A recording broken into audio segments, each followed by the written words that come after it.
The Cape of Good Hope was now the most prominent point to pass.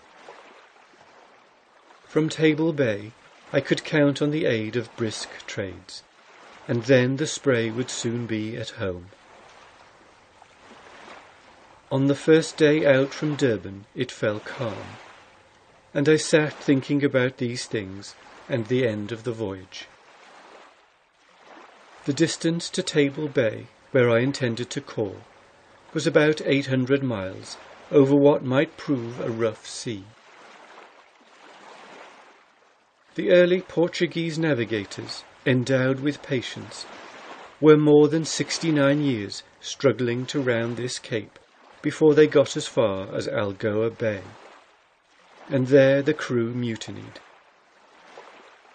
They landed on a small island, now called Santa Cruz, where they devoutly set up the cross, and swore they would cut the captain's throat if he attempted to sail farther.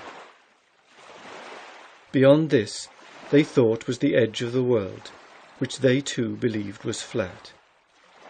And fearing that their ship would sail over the brink of it, they compelled Captain Diaz, their commander, to retrace his course, all being only too glad to get home. A year later, we are told, Vasco da Gama sailed successfully round the Cape of Storms, as the Cape of Good Hope was then called, and discovered Natal on Christmas or Natal Day, hence the name. From this point, the way to India was easy.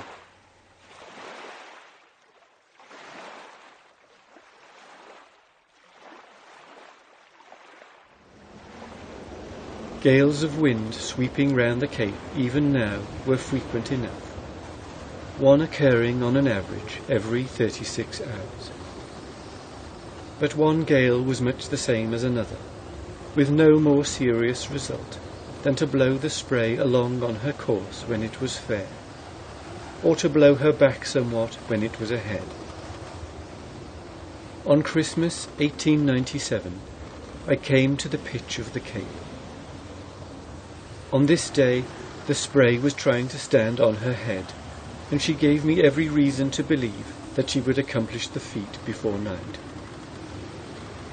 She began very early in the morning to pitch and toss about in a most unusual manner, and I have to record that, while I was at the end of the bowsprit reefing the jib, she ducked me under water 3 times for a Christmas box. I got wet and did not like it a bit. Never in any other sea was I put under more than once in the same short space of time, say 3 minutes. A large English steamer passing ran up the signal, wishing you a Merry Christmas. I think the captain was a humorist. His own ship was throwing her propeller out of water.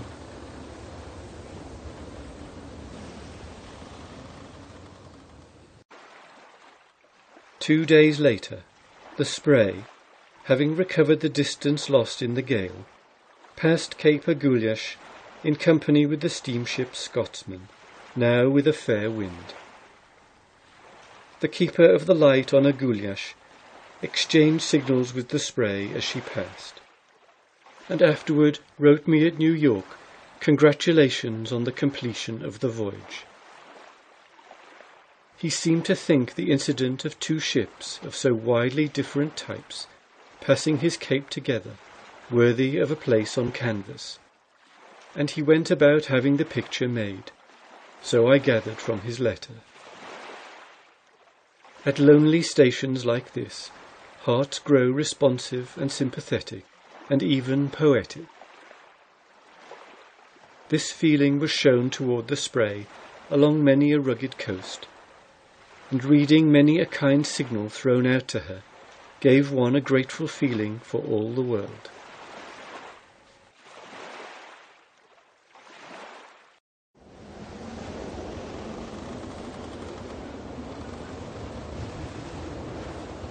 One more gale of wind came down upon the Spray from the west after she passed Cape Agulhas, but that one she dodged by getting into Simon's Bay.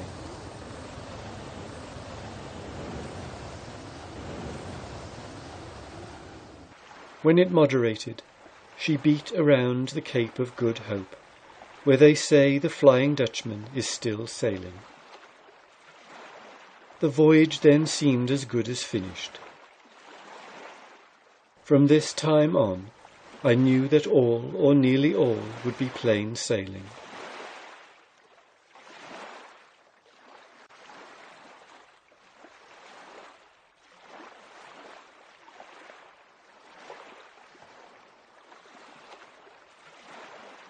Here I crossed the dividing line of weather.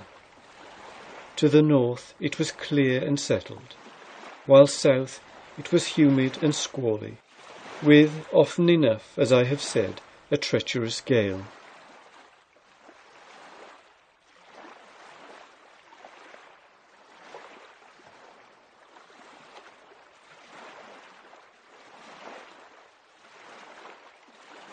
From the recent hard weather, the Spray ran into a calm under Table Mountain, where she lay quietly till the generous sun rose over the land and drew a breeze in from the sea. The steam tug Alert, then out looking for ships, came to the Spray off the Lion's Rump, and in lieu of a larger ship, towed her into port. The sea being smooth, she came to anchor in the bay off the city of Cape Town, where she remained a day simply to rest clear of the bustle of commerce.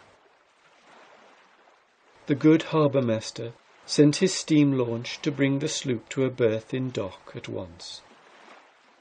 But I preferred to remain one day alone, in the quiet of a smooth sea, enjoying the retrospect of the passage of the two great capes.